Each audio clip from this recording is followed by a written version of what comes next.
ಶಂಕರ ಮಠದಲ್ಲಿ ಮಂಗಳವಾರದಂದು ಬೆಳಗಿನಿಂದ ಮಧ್ಯಾಹ್ನದವರೆಗೂ ನಡೆದ ಶುಲ್ಕರಹಿತ ನೇತ್ರ ತಪಾಸಣೆ ಮತ್ತು ಶಸ್ತ್ರಚಿಕಿತ್ಸೆಗೆ ನೂರಾರು ಜನರು ಪಾಲ್ಗೊಂಡು ಇದರ ಸದುಪಯೋಗವನ್ನು ಪಡೆದುಕೊಂಡರು.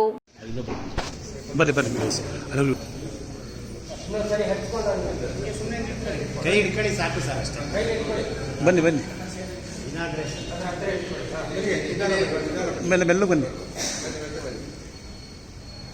ಶ್ರೀ ಶಂಕರ ಮಠದ ಧರ್ಮಾಧಿಕಾರಿ ಎಂ.ಎಸ್. ಶ್ರೀಕಂಠಯ್ಯ ಮತ್ತು ಶಿಬಿರದ ಉಸ್ತುವಾರಿ ವಹಿಸಿರುವ ಆರೋಗ್ಯ ಮತ್ತು ಕುಟುಂಬ ಕಲ್ಯಾಣ ಇಲಾಖೆ ನಿವೃತ್ತ ನಿರ್ದೇಶಕ ಹಿರಿಯ ನೇತ್ರತಜ್ಞ ಡಾಕ್ಟರ್ ಪಿ.ಎಲ್. ನಟರಾಜ್ ಮಾತನಾಡಿ, ಶೃಂಗೇರಿ ಜಗದ್ಗುರು ಭಾರತೀ ತೀರ್ಥ ಮಹಾಸ್ವಾಮಿಗಳ ಸನ್ಯಾಸ ಸ್ವೀಕಾರದ ಸುವರ್ಣ ವರ್ಷದ ಹಿನ್ನೆಲೆಯಲ್ಲಿ ಸುವರ್ಣ ಭಾರತಿ ಹೆಸರಿನಲ್ಲಿ ವಿವಿಧ ಸಮಾಜೋಪಯೋಗಿ ಕಾರ್ಯಕ್ರಮಗಳನ್ನು ದೇಶಾದ್ಯಂತ ವರ್ಷಪೂರ್ತಿ ಎಲ್ಲ ಶಾಖಾ ಮಠಗಳಲ್ಲಿಯೂ ಪ್ರದೇಶಾನುಗುಣವಾಗಿ ನಡೆಯಲಿದ್ದು, ಹಾಸನದಲ್ಲಿ ಮೊದಲ ಹಂತದಲ್ಲಿ ಈ ನೇತ್ರ ಚಿಕಿತ್ಸೆಯನ್ನು ಏರ್ಪಡಿಸಲಾಗಿದೆ. ಕಳೆದ ವರ್ಷ ನಡೆಸಿದ ಇದೇ ರೀತಿಯ ಕಾರ್ಯಕ್ರಮದಲ್ಲಿ 200 ಮಂದಿ ಚಿಕಿತ್ಸೆಗೆ ಒಳಗಾಗಿ 12 ಫಲಾನುಭವಿಗಳು ಉಚಿತ ಶಸ್ತ್ರಚಿಕಿತ್ಸೆಯನ್ನು ಪಡೆದಿದ್ದರು ಎಂದರು.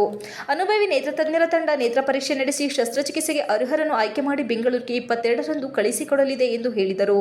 ಉತ್ಕೃಷ್ಟ ಚಿಕಿತ್ಸಾ ವ್ಯವಸ್ಥೆ ಕೊಡಲಾಗಿದೆ ಹಾಗೂ ಶಸ್ತ್ರಚಿಕಿತ್ಸೆ ಅವಶ್ಯಕತೆ ಇದ್ದವರಿಗೆ ಬೆಂಗಳೂರಿನ ಶ್ರೀ ಶಾರದಾ ಮತ್ತು ದಂತ ಚಿಕಿತ್ಸಾಲಯದಲ್ಲಿ ಶಸ್ತ್ರಚಿಕಿತ್ಸೆಯನ್ನು ಮಾಡಿಸಲಾಗುವುದು. ಈ ಆಸ್ಪತ್ರೆ ಶೃಂಗೇರಿ ಶಂಕರ ಮಠದ ಅಧೀನ ಸಂಸ್ಥೆಯಾಗಿದ್ದು, ಆಯ್ಕೆಯಾದವರಿಗೆ ಚಿಕಿತ್ಸಾ ವೆಚ್ಚ, ಸಾರಿಗೆ ವ್ಯವಸ್ಥೆ, ಊಟೋಪಚಾರ ಎಲ್ಲವೂ ಶುಲ್ಕರಹಿತವಾಗಿರುತ್ತದೆ ಎಂದು ಹೇಳಿದರು. ಇದೇ ವೇಳೆ ಶೃಂಗೇರಿ ಮಠದ ವ್ಯವಸ್ಥಾಪಕ ರಾಧಾಕೃಷ್ಣ, ವೇಣುಗೋಪಾಲ್ ಇತರರು ಉಪಸ್ಥಿತರಿದ್ದರು.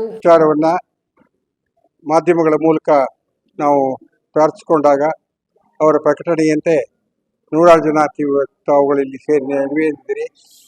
ಈ ಸುಸಂದರ್ಭವನ್ನು ಉಪಯೋಗಿಸ್ಕೊಳ್ಬೇಕು ಅಂತ ಹೇಳಿ ನಾನು ವಿನಂತಿ ಮಾಡ್ಕೊಳ್ತಾ ಈ ಸಂದರ್ಭದಲ್ಲಿ ನಮ್ಮೊಡನೆ ಪೂರ್ಣ ಸಹಕಾರವನ್ನು ಪ್ರಾರಂಭದಿಂದ ಕೊಟ್ಕೊಂಡು ಬಂದಿರತಕ್ಕಂಥ ಡಾಕ್ಟರ್ ಪಿ.ಎಲ್. ನಟರಾಜ್ರವರು ಈ ಶಿಬಿರದ ವಿಷಯವಾಗಿ ಮತ್ತು ಬಂದಿರತಕ್ಕಂಥ ಎಲ್ಲ ಭಕ್ತರ ಪರವಾಗಿ ಭಕ್ತರಿಗೆ ಅನುಕೂಲವಾಗುವಂತೆ ಸೂಚನೆಗಳನ್ನ ಕೊಡಬೇಕು ಅಂತ ಹೇಳಿ ನಾನು ಈ ಸಂದರ್ಭದಲ್ಲಿ ಪ್ರಾರ್ಥನೆ ಮಾಡ್ಕೊಳ್ತೀನಿ.